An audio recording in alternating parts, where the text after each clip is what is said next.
এখানে যারা রয়েছেন তারা সকলেই কিন্তু আপার প্রাইমারি টেট উত্তীর্ণ। তারা বলছেন 10 বছর সময় চলে গেছে। দেখাচ্ছি সেই ছবি দেখানো হচ্ছে, রীতিমতো ওখানে কিন্তু বসে পড়েছেন আচার্য সদনের যে মূল গেট রয়েছে সেই গেটের সামনে কিন্তু চ্যাংদোলা করে মহিলা পাজা খোলা করে মহিলা চাকরি প্রার্থীদের নিয়ে যাওয়া হচ্ছে। मेरा सफेद तुरंत खुले, भरपूर झाग दे और इसकी स्मार्ट साइंस दे स्मार्ट केयर और फ्रेशनेस।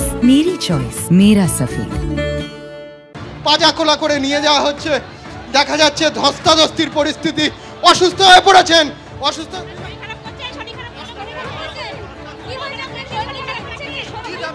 আপনারা কি দাবি?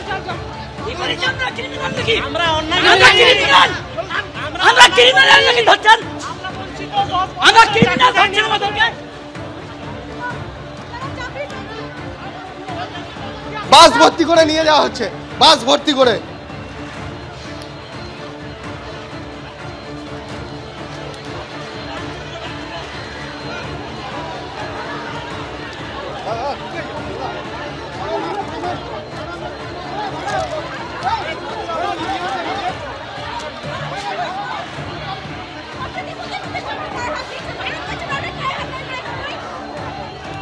অবস্থানে অনর চাকরি প্রার্থীরা, এবং তারা কিন্তু রীতিমতো আচার্য সদনের যে গেট রয়েছে সেই গেটের সামনে বসে গেছেন। মহিলা চাকরি প্রার্থী, পুরুষ চাকরি প্রার্থী এক একজনের সঙ্গে এক একজন হাতে হাত বেঁধে রেখেছেন, এক এক সঙ্গে হাতে হাত বেঁধে কিন্তু তারা বসে রয়েছেন। ফলে বিরাট পুলিশ বাহিনী থাকলেও তাদের কিন্তু যথেষ্ট বেগ পেতে হচ্ছে। লাইভ আছে হ্যালো লাইভ কন্টিনিউ। দেখতে পাচ্ছ সেই ছবি আচার্য সদনের সামনে, অর্থাৎ এসএসসি সদর দপ্তরের সামনে বিরাট পুলিশ বাহিনী যেরকম ছিল, কয়েক হাজার চাকরি প্রার্থী আসেন এবং তারা কিন্তু রীতিমতো করুণাময়ী মেট্রো স্টেশন থেকে বেরিয়ে দৌড়ে কিন্তু এখানে কয়েকশো মিটার দূরের আচার্য সদনে আসেন এবং তারপর কিন্তু তারা আচার্য সদনের সামনে বসে পড়েন। এবং তারপরে আমার সহকর্মী রোজারিওকে দেখাতে বলবো সেই ছবি। তারা কিন্তু হাতে হাত বেঁধে নিজেদের মধ্যে হাতে হাত এক একজন চাকরি প্রার্থী আরেকজন চাকরি প্রার্থীকে আগলে রাখছেন, রীতিমতো চ্যাংদোলা করে। যাদের শিক্ষক হওয়ার কথা ছিল কি দাবি করছেন আপনারা? যাদের শিক্ষক হওয়ার কথা ছিল তারা কিন্তু আজকে রাজপথে তারা আন্দোলন করছেন। আমরা দেখাচ্ছি সেই ছবি। পাজা কোলা করে চাকরি প্রার্থীদের নিয়ে যাওয়া হচ্ছে, রীতিমতো পাজা কোলা করে নিয়ে যাওয়া হচ্ছে চাকরি প্রার্থীরা। তারা যেটা বলছেন যে 14,052 জন হাইকোর্টের নির্দেশে 28 তারিখ হাইকোর্টের ডিভিশন বেঞ্চ নির্দেশ দিয়েছে 14,052 জনকে নিয়োগ করতে হবে এবং সেই নির্দেশ অনুযায়ী তারা কিন্তু মেধা তালিকা প্রকাশ এবং কাউন্সিলিংয়ের দিন সেই দাবি তারা করছেন। দেখা যাচ্ছে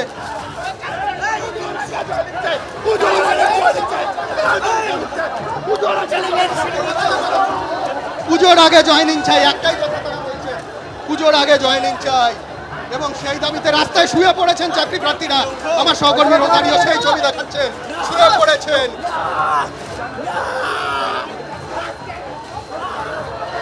আবার দেখাতে বলবো সহকর্মীকে, রীতিমতো ধস্তাধস্তি ধাক্কা মারা হচ্ছে চাকরি প্রার্থী শিক্ষক হওয়ার কথা।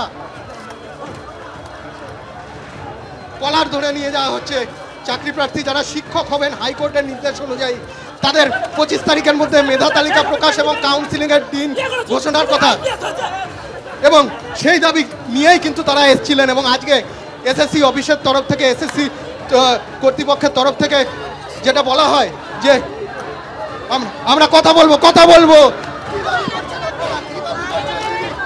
স্কুলে যাওয়ার দাবি রাখছি আর পাচ্ছি না। আমরা স্কুলে যেতে চাই, আমরা স্কুলে যেতে চাই না। আপনারা স্কুলে নিয়ে যাচ্ছেন, আপনারা স্কুলে নিয়ে গেলে উঠে পড়বো, আপনারা যদি স্কুলে নিয়ে যান উঠে পড়বো।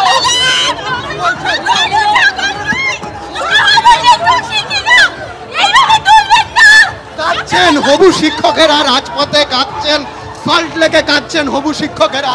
চ্যাংদোলা করে পাজা কোলা করে পুলিশ মহিলা শিক্ষকদের নিয়ে যাওয়া হচ্ছে।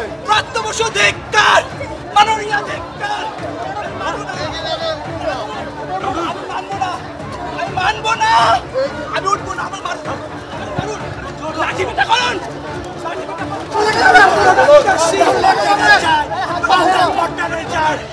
আমাকে আমাকে মারুন, আমাকে মারুন, আমি যাবো না।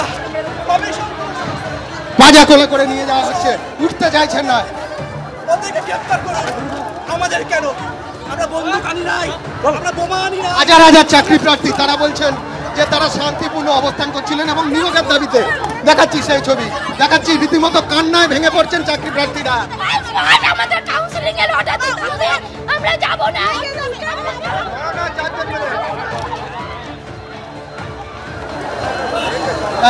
দেখা যাচ্ছে কয়েক হাজার চাকরি প্রার্থী এসেছিলেন, ফলে পুলিশকে কিন্তু যথেষ্ট বেগ পেতে হচ্ছিল। তারা করুণাময়ী থেকে দৌড়ে চলে আসেন আচার্য সদনের সামনে। এবং আমরা জানি 2014 সালে নোটিফিকেশন হয়েছিল, দিনের পর দিন করেছে। ওনারা বলছেন দিনের পর দিন 10 বছরের বেশি অপেক্ষা করছেন। 2014 পর 2016 পরীক্ষা হয়, কিন্তু তারপর নিয়োগ কিন্তু 20 বাউ জলে। এবং তারপর সম্প্রতি আমরা আর থাকতে পারছি না। আমরা বাড়িতে বৃদ্ধা মাকে রেখে এখানে পড়ে আছি। আমাদের বাড়িতে ইনকাম করার লোক নাই, আমরা এই চাকরিটার জন্য পড়ে আছি এখানে। তবু এই সরকারের গুলো আমাদের মেরে ফেলে দিন।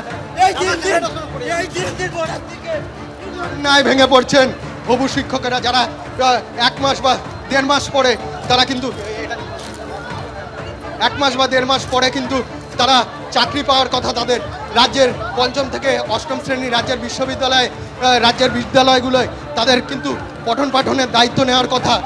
তারা 10 বছর অপেক্ষা করেছেন এবং তারপর দেখা যাচ্ছে চাকরি প্রার্থীরা রয়েছেন। সরাতে আবার বেরিয়েছে প্যানেল, সেই প্যানেল ক্যান্সেল। দুবার করে কাউন্সিলিং, দুবার করে নোটিফিকেশন, দুবার ভেরিফিকেশন, এবার দ্বিতীয়বার প্যানেল। কেন? আমরা যোগ্য, আমরা আমাদের হকের দাবিতে এখানে এসেছি। যোগ্য চাকরি প্রার্থী